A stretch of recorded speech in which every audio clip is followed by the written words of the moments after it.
All right, why don't... All right, good morning again. Good morning. Good morning, everyone.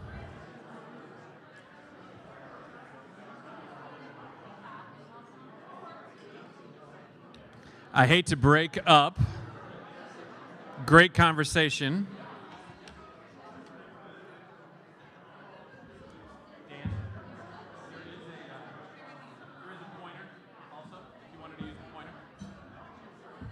All right, if we could go ahead and take our seats and start the second half of the SLC Summit, please.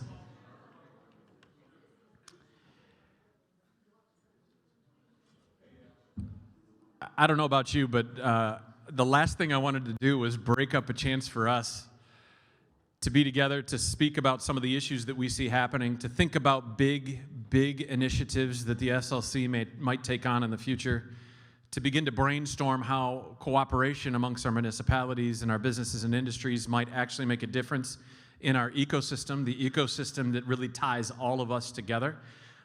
These sorts of conversations we've not been able to have face-to-face for quite some time, so thank you for taking the time to take a quick break, to refresh yourself, to get that colorful plate. I see a few of you out there did. We appreciate that very much. And now, as we continue on with the aggressive agenda that we have, Dan Fetty, and I should point out, by the way, Thursdays are probably not the best if we want county engagement. The county meets as a county commission on Thursdays. And frankly, as Al and I know when we were running around the communities that we represented in the legislature, any evening there's going to be a municipal event or activity or commission meeting.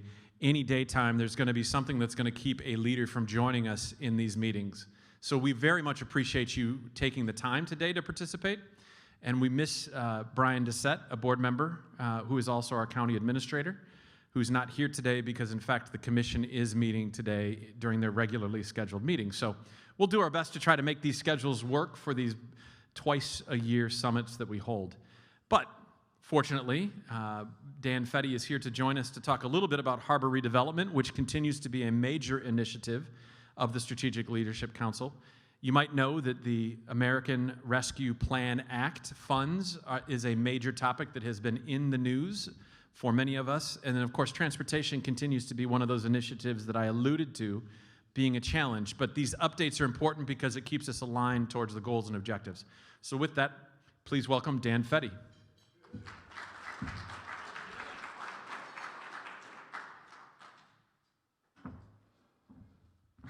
Well, that looks like a mugshot, doesn't it?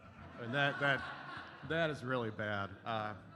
Thank you, Susan. I'll have to get you a different picture. Well, thank you, everyone. I was planning today on just to talk about just the harbor redevelopment, but John asked that I also fill you in on some of the initiatives at the county level regarding our allocation of ARPA funds and how we intend to disperse these and commit these to various projects. And then I will also give some updates on transportation. It's been quite a challenging 6 months with quite a bit of turnover. The same story you're hearing everywhere else, labor shortages, difficulties with capacity, and so forth. But there are some bright lights that we can look at, and I think the harbor process is a good example of that. We are moving forward steadily. I would have hoped it would be further ahead at this point, but we are making positive, routine improvements, and I think the local communities that are participating have done a great job in working together honestly and openly. So,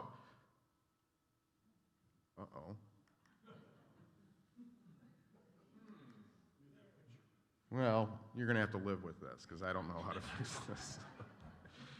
Okay, everyone recalls that there was this large study that we all participated in over a number of years by the Office of the Great Lakes that produced, it was a voluminous study that produced some very aggressive objectives for the redevelopment of the St. Joe recreational harbor and commercial harbor. And this is essentially the study area. As you see it comprises portions of St. Joe, a large part of City of Benton Harbor, and a smaller section of St. Joe Township down near the Pier 1000 area. Again, this is the delineation of the respective municipal boundaries. In addition to the presented opportunities for redevelopment, particularly along Riverview Drive and Benton Harbor, the opportunities to link these communities through various walking trails and other mobility trails. One of the things that came out of this study is that there was no way to really govern the development of this harbor or even the maintenance of the river itself or the waterway resource. So the study proposed a couple different potential frameworks by which the three communities could participate in managing the further development of this location and also managing the resource, because it's a shared resource and there is no single jurisdiction over it. Basically, it came down to two proposals. One was to create something like a legally constituted harbor authority under the Urban Cooperation Act, and the other was to create a joint municipal planning board that would have land use regulatory control, but no real teeth, so to speak, to actually promote development. I think we've talked about this before. I've shown some of these slides on a number of occasions, but there are pros and cons associated with both of these avenues. The most important aspect of this, though, is we needed the three communities to work positively and cooperatively and openly with each other to determine how they could actually make a permanent standing body that could help jointly manage this. And fortunately, we had representatives of City St. Joe, both here today, who were involved in this. St. Joe Township was an active and supportive member of this, and the City of Benton Harbor as well, with Ellis Mitchell and the mayor, were active and supporting of this. And I have to tell you, I mean, over the years, we've all encountered situations where we've seen resistance from the communities, sometimes a reticence to work with each other. This was not the case. We had open, productive discussions all throughout last summer and last fall, and even continuing into this winter. And I think that the three community representatives, or the representatives of three communities, and the three community elected boards were surprisingly positive and optimistic about the efforts that were going into this. So it was a pretty encouraging thing to work on over the last year. The study proposed a couple steps that we need to be moved forward in order to accomplish these development goals. The first was, forgive me here, I'm not nearly as young as I was when we started working on this years ago. Basically agree to form a working group that could review these various ways of management and organization, pass resolutions to approve the formation of that working group, appoint members to the group. The working group would then conduct various investigations of potential governance options based on what was outlined in this study, then come to some consensus recommendation to the three communities, and ultimately have those three communities, through elected bodies, vote on the recommended proposal. Those were the steps that needed to be accomplished in the short term. The working group was constituted in April of last year. We were a year behind schedule because of COVID. We began our discussions in April. Those continued all throughout the summer. By the middle to end of the summer, the working group had come to a consensus, or a memorandum of recommendation, to form what we are calling a harbor coalition under the Urban Cooperation Act of 1967. This is a process by which communities can jointly vest their municipal powers into a newly created, essentially, corporation that is then managed by those three communities.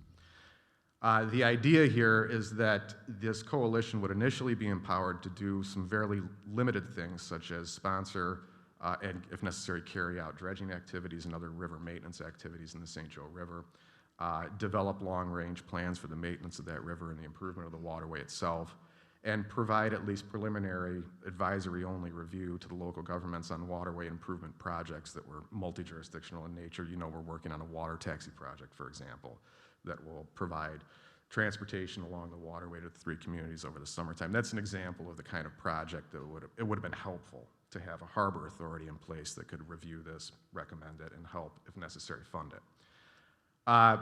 The recommendation was that this coalition should be comprised of a total of 9 to 12 members, divided equally amongst the three governing communities.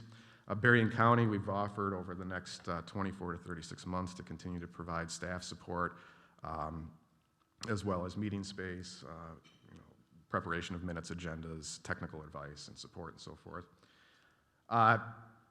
And then finally, we wanted the working group to request that each participating community endorse these recommendations by resolution. At that point, then the heavy lifting of the legal process, drafting the agreements, approving the agreements, and so forth, has to move forward. So Those were the 6 steps recommended in the original plan. We were a year late in moving forward on this, but we have, throughout the last year, accomplished all these steps.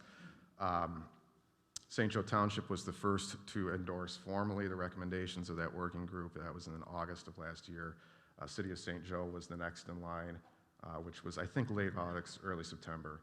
City of Benton Harbor, I had presented this originally in September with the expectation that they would have approved it by that time as well, but as we all know, certain emergency events intervened, and I think the city administrative staff and the city commission certainly were focused on much more pressing needs in the community last fall and throughout the winter. But fortunately, by December, I was able to attend a city commission meeting, answer some questions, and they formally, the city commission formally also approved this recommendation. So now we have, I thought that that would have been the difficult part, but as I said, it was surprisingly easy, cooperative, and very, it was just a really nice project to work on because everyone seemed to be enthusiastic and excited about these opportunities.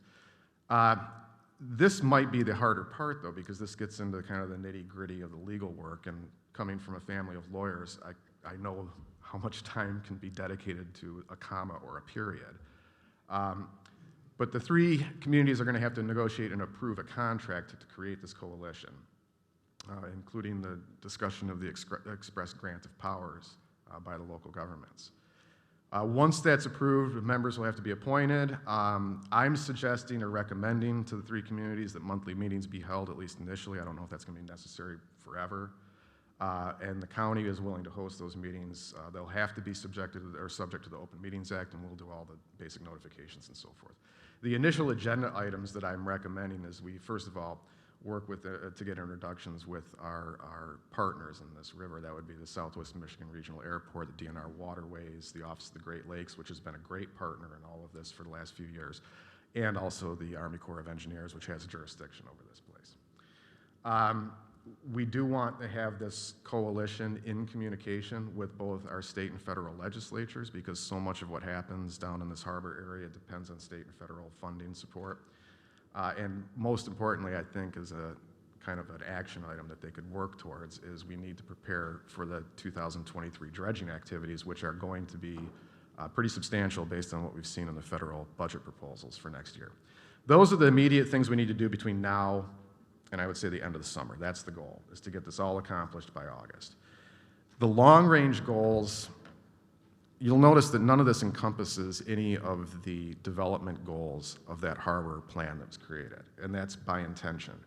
The idea is to get the communities to join together to do limited but very defined things to improve this harbor, to continue building trust as an opportunity to look towards longer-range projects, in particular the Riverview Drive project, or projects which could be so important in redeveloping a large portion of the city of Benton Harbor, and the other projects which would be the inclusion of bridges, canals, walking trails linking these 3 communities. But we have to start, it's the feeling of the communities and the county, we have to start small, build trust, build tangible successes, and then move to these larger projects over time, and I think there's real opportunity to do that. So we've had some successes, but we have a lot of work to do between now and the end of August. Now, I don't have slides prepared for transportation or ARPA because John just told me about this yesterday, but it's not a problem. That seems to be basically 100% of my time right now, so I can easily talk about this without slides. As for transportation, we've had some real difficulties in Berrien County over the last 6 months. From the last time I talked to this group until today, we have lost the director of Benton Harbor Dial-A-Ride, the director of Niles Dial-A-Ride, and the director of Berrien County Transportation Berrien Bus. All 3 directors of public transportation are no longer employed by their respective organizations. In the same time, I haven't done a total count of this, but I think between the 3 systems, we have lost something like 20% of our drivers. And this is the same story everyone's talking about, lack of employees. In our case, most of the drivers for a public transportation system are semi-retired, late 50s, 60s, who are doing this kind of as a part-time job. This also happens to be the demographic that was most at risk during COVID, at least during the stages where there weren't vaccines available. And as a result of that, a lot of the drivers for the public transportation systems just stopped working. They weren't going to put themselves in that kind of risk.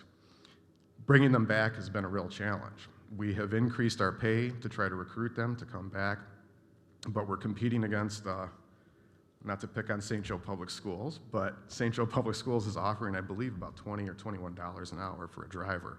We are constrained to about $15 an hour. So it's been a real challenge to not only have directors in place to run these systems, but to also have drivers that can provide expanded capacity. Right now, we are running at capacity. We can't take on additional work. So that's the bad news. The good news is, because of the CARES Act and ARPA, all of these systems are flush with money. The financial problems that were so pressing over the last decade have gone away immediately. And that will continue to be the case well through 2026, the way the ARPA law is written. So we're not facing any kind of financial cataclysm or real pressure, which provides us a little bit of a runway to address some of these problems. Goal number one, get new directors in place. There's Rick Huff in the back there. Rick and I have been talking about what we can do to potentially share administrative staff instead of each of us having an individual director and operations manager and so forth. We're trying to bring some shared responsibilities to systems. I think we'll be able to do something like that. The second thing is get drivers on board, and we're making an effort right now to bring at least 5, 6 new drivers into these systems throughout the summer. And if we can do that, then we have the opportunity to go out and start having these conversations with communities about how to bring some community funding into public transportation. The goal has always been to expand the public side of it, not the contract service agency side, but the public side, to make it accessible for residents in all these communities. That can only be done through cooperation, assistance, and participation with the local communities, but we have to have the capacity available to provide those services, and that's our goal over the next 3 or 4 months, is to rebuild that capacity. As to ARPA, the county received $29.7 million roughly, and we spent the last year debating internally what to do with this money. It's a strange feeling for all of you who work in government. You know, for the last 2 decades, every day has been cut the budget, lay people off, tighten your belt, don't do anything to try to expand your services if we can't find permanent funding for it. It's a weird feeling now to suddenly have a lot of money available to do things that we haven't been able to do. And it took a little bit of an adjustment for us to change our attitude about this. So what the County Board of Commissioners has decided to do is allocate $6 million of the $29 million directly to community broadband projects, to expand broadband principally in rural areas, to those neighborhoods and rural areas that are totally unserved by broadband. We're not looking at upgrading existing broadband service, but to provide service to unserved people, and that's $6 million. The strategy of getting that money out the door is to ask communities themselves to apply for funding through us. We're asking them to design their projects and then apply to us for the funding to do that. That has been a challenging thing to do because a lot of communities aren't in a position to do the technical engineering to determine where their broadband needs to be or how to design it and so forth. John and his staff at the Planning Commission have done a great job in mapping out to the degree possible where the need for broadband is. And they are helping the communities, some of these communities, get their maps put together and get their applications put together. I will tell you, this isn't a formal announcement right now, but based on the feedback we've gotten from some communities, Peter and some of your colleague trustees throughout the area who were a little concerned about whether or not they were going to be able to even create an application that made sense. The county is going to hire a data mapping service. The company will come in and it'll map out each individual parcel throughout Berrien County, every single one of them, and determine which parcel has access to broadband and which doesn't. Using that data, we think that the communities would then be able to design on their own what their broadband system needs to be and how much it'll cost. John has software, estimating cost software that can help in this regard.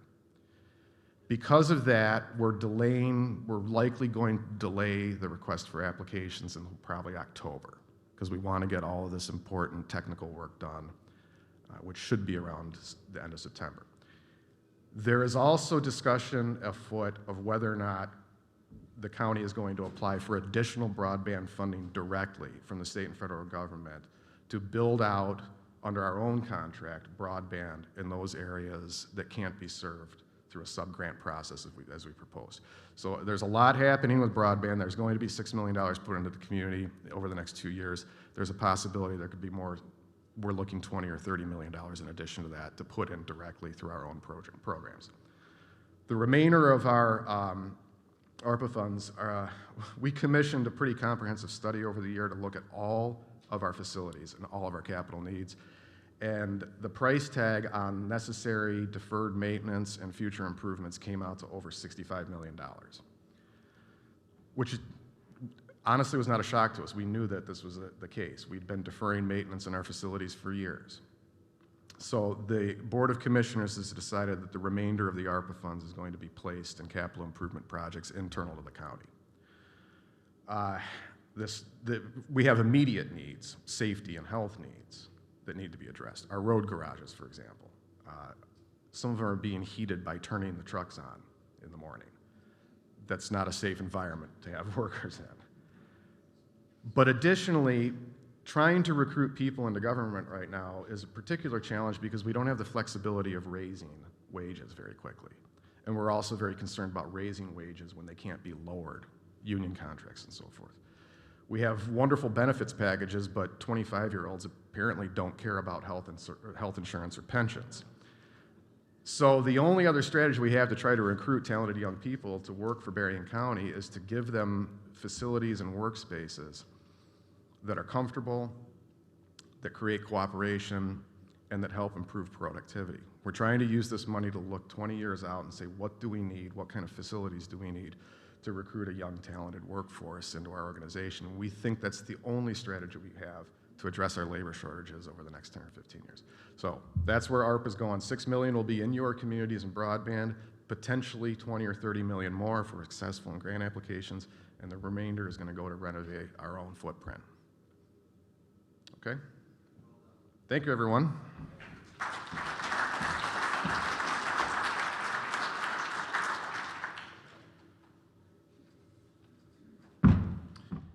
Thank you, Dan. I appreciate it. These conversations don't happen overnight. It takes time. It takes time to bring everybody to the same level or understanding of just exactly what the data set is that we're working with, exactly what the regulatory structure is. And one of the areas that the Best Practices Committee and the Strategic Leadership Council overall engaged in was a reminder to our local municipalities last July that the ARPA funding that was just hitting all of us in those first tranches of money that were coming from the federal government had a long time horizon for execution of those monies. The federal government, in their wisdom, right, said 2026 was acceptable. That gave time to try to aggregate support, aggregate need, aggregate opportunity to have municipalities partner with the county, and the county should be praised for the work that they've done to say, how can we set a goal and objective out there that you, the municipalities, can join us?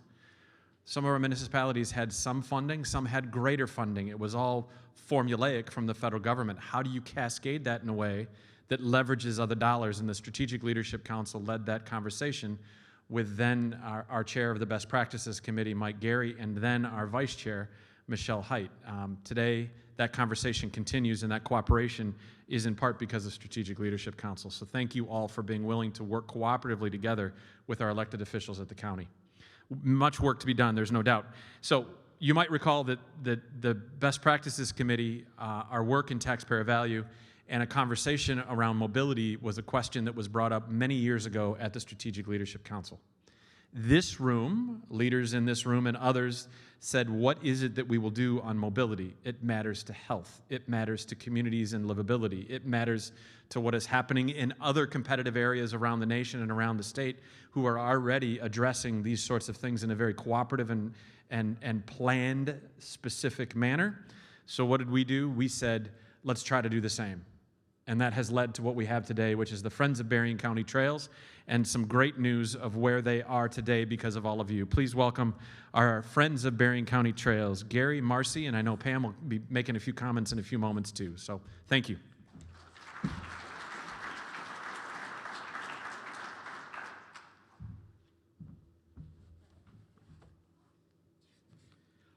Thank you for having us today to give you an update. We're excited to report on where we are with the master plan. We're going to giving you a few teasers in terms of some of the data that we've collected, but we're still in the process of working on it. As John mentioned, how this group developed, I just want to give you a little bit of history. As J.B. Hoyt reminded me yesterday, the idea of the Friends Trail Group was suggested by Fred Upton at a trail summit held at Andrews University in 2019 in a conversation with J.B. And then J.B. took that as chair of the Taxpayer Values Committee, and he took that on as a leadership issue, and thanks to JB for doing that. The mission of Friends of Berrien County Trails is to connect Berrien County with a network of trails, bike, hike, and paddle, and encourage their use. So why trails?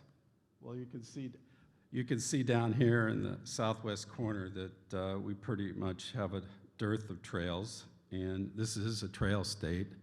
And by that, I mean that most of the trails that you see here are major trails that connect communities throughout the state.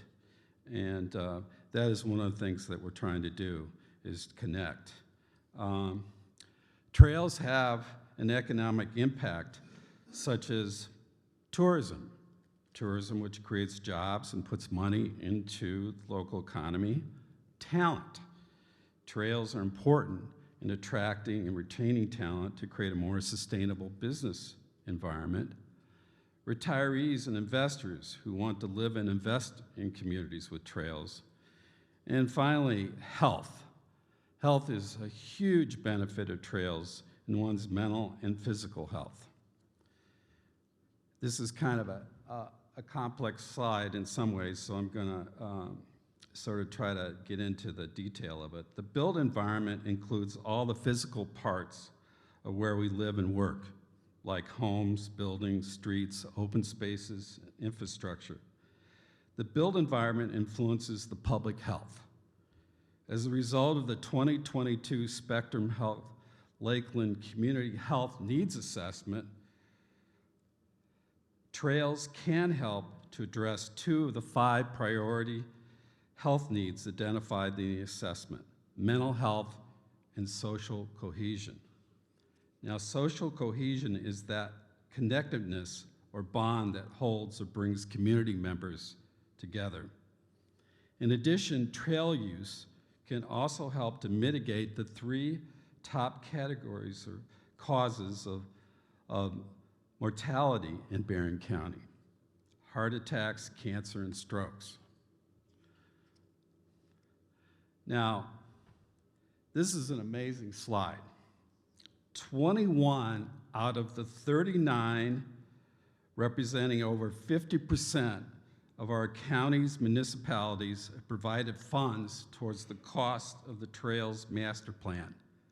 Plus, 100% of the municipalities responded to the municipal survey. I am told that this is unprecedented and shows the level of intergovernmental support that can be achieved for broader community initiatives. Thank you to these cities, townships, and villages.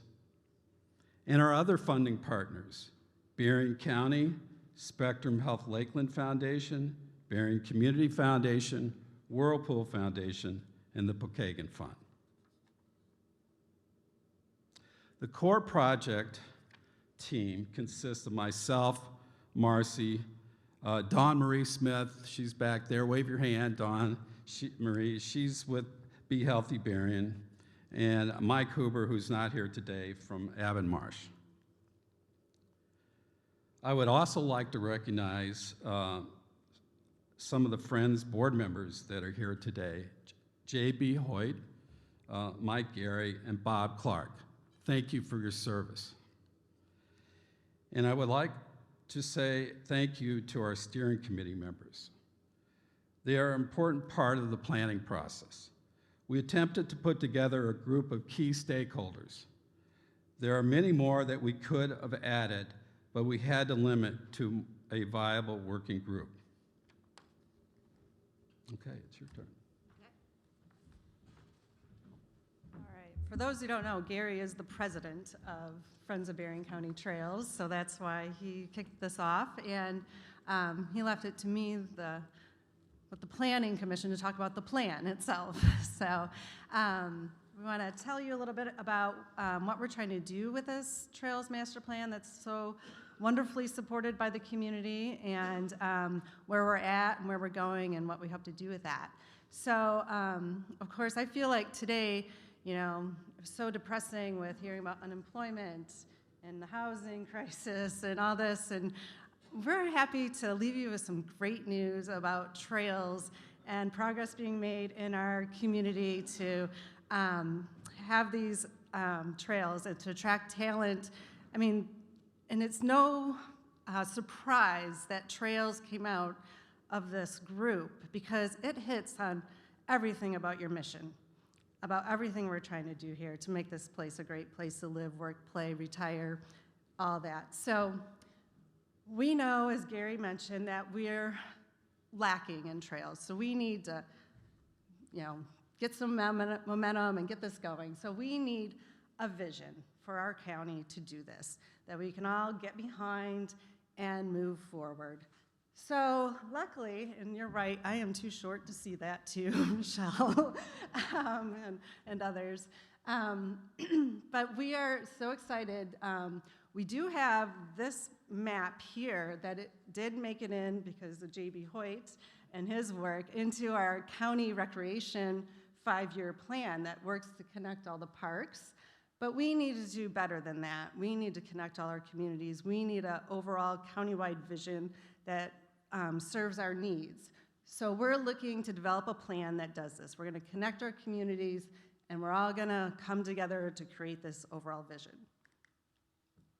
So the other cool thing about this plan is it is going to be the resource for all of the local units of government to access grant funding. This is what grant funders look for. Plans. Are you planning? Do you have a vision? What's the bigger picture? So this is really going to be key for us. And when we talk about trails, we're talking about all kinds of trails. We're talking about what we call shared use paths, which are separated from the road. And we're also, though, talking about on-road facilities, like paved shoulders and bike lanes. I always tell people we're not going to get, you know, these separated shared use paths everywhere. It's just too hard. We don't have the property a lot of times to do that. So to make a network, sometimes we're going to have to go on-road. We also want to talk about water trails. This is a new and upcoming thing. People love to paddle. It is booming, and we have wonderful rivers in Southwest Michigan. But we also want to include other recreational trails, our parks. We have amazing county and local parks with hiking trails, mountain biking trails, cross-country skiing trails. We don't have any equestrian trails at this point, but there are folks out there that want to see them. So, where are we at? We have hired Abbott Marsh as our consultant to do the plan. We held our kickoff meeting in December, and hopefully all of you heard about our community survey. A lot of you helped us spread the word about that, which really worked. We had almost 2,000 respondents. That is just amazing for a countywide survey. Our steering committee is meeting next week to look at those results and start coming up with goals and objectives and all that fun planning stuff, right? And then we're going to move into analyzing what we have, what are the gaps, and coming up with that final vision. We were going to be done with this probably late summer. Then, this is where you all come in. We're going to be coming around with a resolution for all of you to sign to support this plan and implement it. So that's where we're at. We wanted to share a little bit about our survey data. Like I said, amazing response. Gary, you want to? So, yeah, of course, we picked the data points that you would find most interesting, and because a lot of the data we collected was not so interesting. Well, I mean, it's from an engineering standpoint or a planning standpoint, but yeah, so as Marcy mentioned, we got 1,927 respondents, which was really amazing. And you can see here, do you consider access to bicycling and walking opportunities important when looking for a place to live or work? What, 75%? I mean, that is really supports the work we're doing. Next slide. When riding your bike, what type of route would you prefer most? And this is interesting. Over 75% would like a dedicated path or a separated bike lane. And we think, Marcy and I were talking about that's really a safety issue, especially for families with children. And also, I think for some of us seniors too. I remember trying to ride a bike on Red Arrow Highway when people are going 65 miles an hour, right? What type of places do you travel to? And about 70% of those who bike travel to parks, beach, trails, and nature. It's interesting to note, and Marcy already mentioned this, that the Berrien County Parks and Recreational Plan recognized the importance of trails connecting the county parks, and the data supports that. Sometimes data states the obvious of the why we walk or bicycle. It's all about our health and doing something that is fun. Both health and fun ties back into the 2022 Spectrum Health Lakeland Community Health Needs Assessment. Like the Field of Dreams, in our case, Field of Trails, if we build them, they will come, and more importantly, we will all be healthier and happier as a result. And so this one relates to other types of trails that people have interest in. So 38% water trails, 30% was cross-country skiing, mountain bike, fat tire bikes, 30%, and equestrian trails, a little over 13%. And obviously, we need to get into the details of the other question. If you don't use any of these types of trails, why not? So, how strongly do you feel, this is sort of the last slide on the data, so how strongly do you feel that Berrien County and the local municipality you live in should increase the level of financial resources spent on infrastructure projects that expand or improve our trails?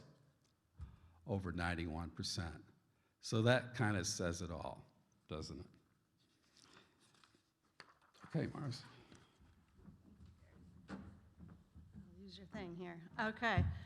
So now, part of today, I also want to challenge you all. It just so happens that this Saturday is Celebrate Trails Day, and it's going to be like 70 degrees and nice out. It's going to be amazing. So actually, the Friends had a board meeting last night, and I got these great signs for free from the Rails to Trails Conservancy, and they even put our logo on them and everything. It's great. And we're putting these out on the first 5 trails there. There'll be 2 signs on each of those trails. The Red Arrow Linear Park that's in Union Pier and Harbor, that's just been built, and we're expanding that. The Indiana-Michigan River Valley Trail, which is down in Niles, which you can go all the way down to Notre Dame, South Bend, Mishawaka. McCoy Creek Trail in Buchanan, absolutely beautiful, almost a 4-mile trail that traverses the whole entire city. We have 10 miles of Harbor Shore trails here in Benton Harbor. And in St. Joe, we have the John and Dee Dee Howard Recreational Trail, beautiful views of Lake Michigan. So I challenge you all to go out and look for these signs on these trails. There are going to be 2 on each of those trails. And if you want, you could take a picture and share to the Friends of Berrien County Trails Facebook page. So, so we do have some great trails. The Paw Paw Lake Trail up in Waterville, Coloma, that was probably the first trail project I worked on almost 20 years ago. So, so we have a great start, but we have a lot more going on.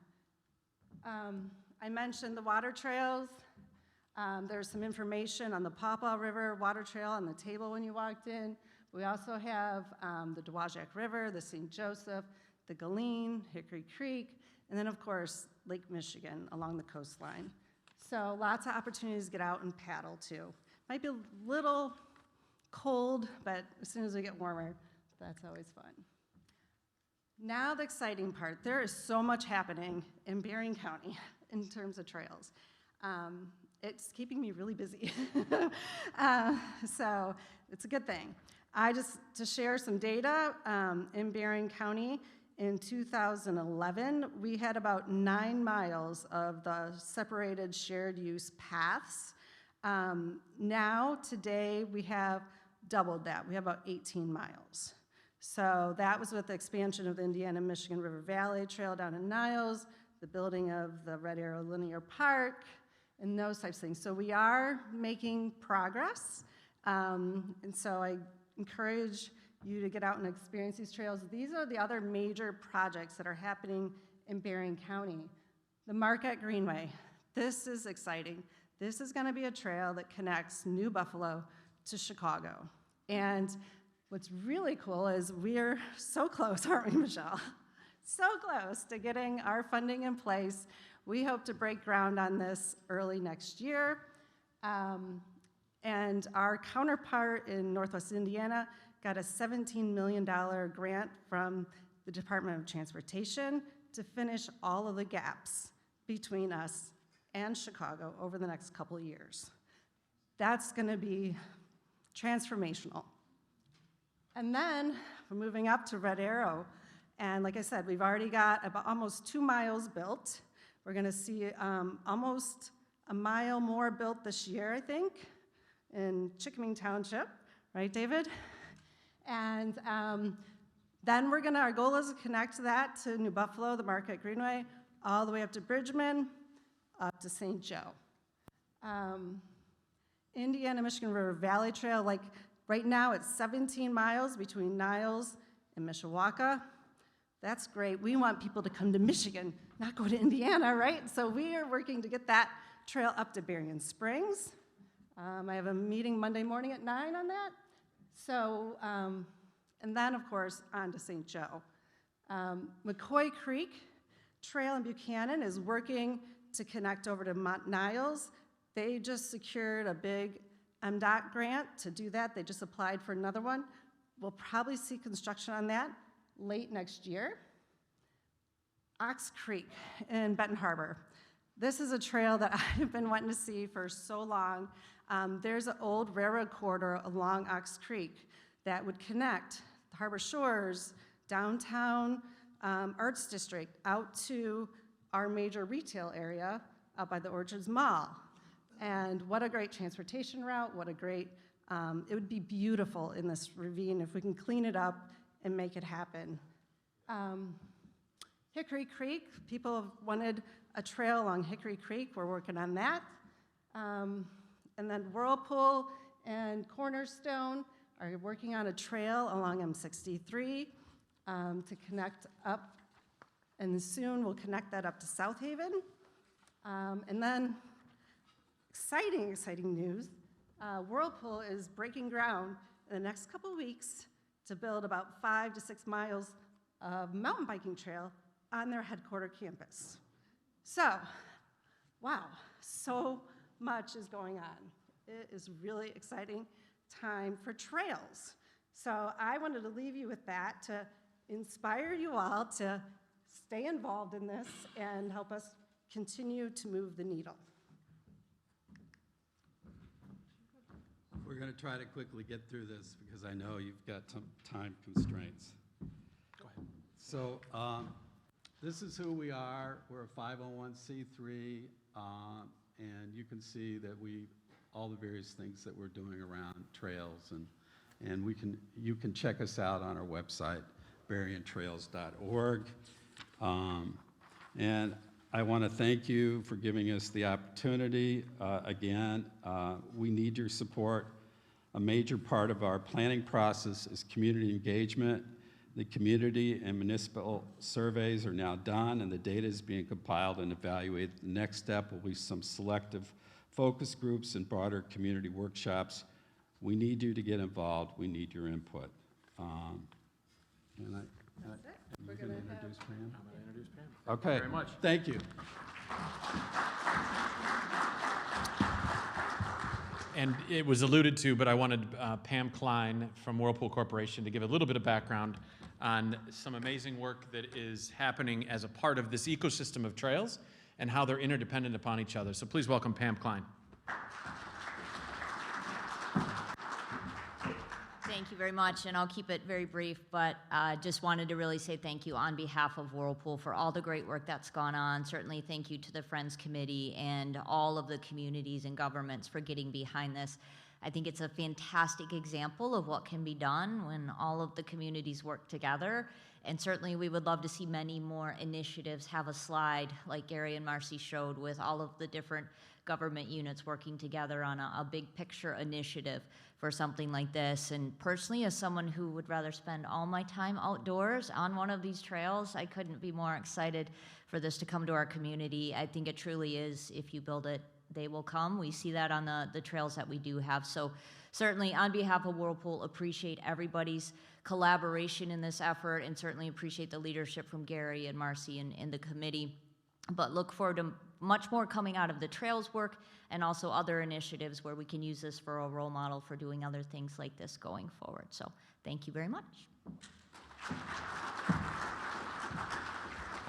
Thank you, Pam, and thank you to all of you who have joined us today. I'm going to quickly go through what the asks are. Now, what I didn't tell you at the beginning is that we're videotaping this. It will be loaded to our website so that you have the opportunity to dive into this slide in particular. What is the ask going forward? We know that the asks themselves are where it comes down to the actual brass tacks of the work that needs to be done.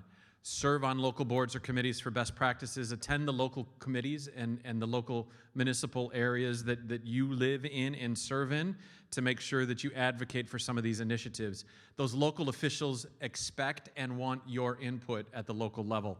Housing, join the subcommittee. You've heard where we need to go. Look at the ALICE population, support skilled trades. Take a look at these as the asks as we move into the next 6 months. Nominations for the Leadership Accelerator. Make sure that you help to support the funding for the Leadership Accelerator. Harbor development and governance. Encourage our local municipalities to continue to work cooperatively together. This is a major initiative that the county has been leading with many of you in this room. Work together to make that happen. Advocate for infrastructure funding that supports the harbor in the future, as well as the cooperation amongst the ARPA dollars. Friends of Berrien County Trails, donate, participate, get out on your own, and make sure your health is improving along the way too. And join Pam, because she's not going to spend all day long indoors. I'm promising you that. It's good for your psyche. You can do better that way. Investor member contributions through 2022. This is a big deal going forward. We recognize that the SLC is only as good as the input of all of you. Please take a moment with the post-summit survey that will be out soon. We want to make sure that after today's feedback, we understand where you all think we're heading and where we need to, as a collective impact organization, move in the future. And then finally, participate, participate, participate. Please welcome Co-Chair Lauren Hamill for one final comment before Jeff wraps us up today. I guess you don't need that. I just want to thank, again, thank you folks so much for being here. You know, between now and next time, really think hard. Where are we aiming the right direction? Where might we need to go? How can we make more impact? I think this is a time we really have to accelerate our efforts. You saw a lot of data today. You recognize when it comes to making this a better place to live, work, be educated, to play, to retire, we're pretty target rich. We have a lot of things that we really need to lean into if this is a place that our kids and our grandkids will really love what we left behind for them. So thank you for engagement. Thank you so much for being here. Jeff.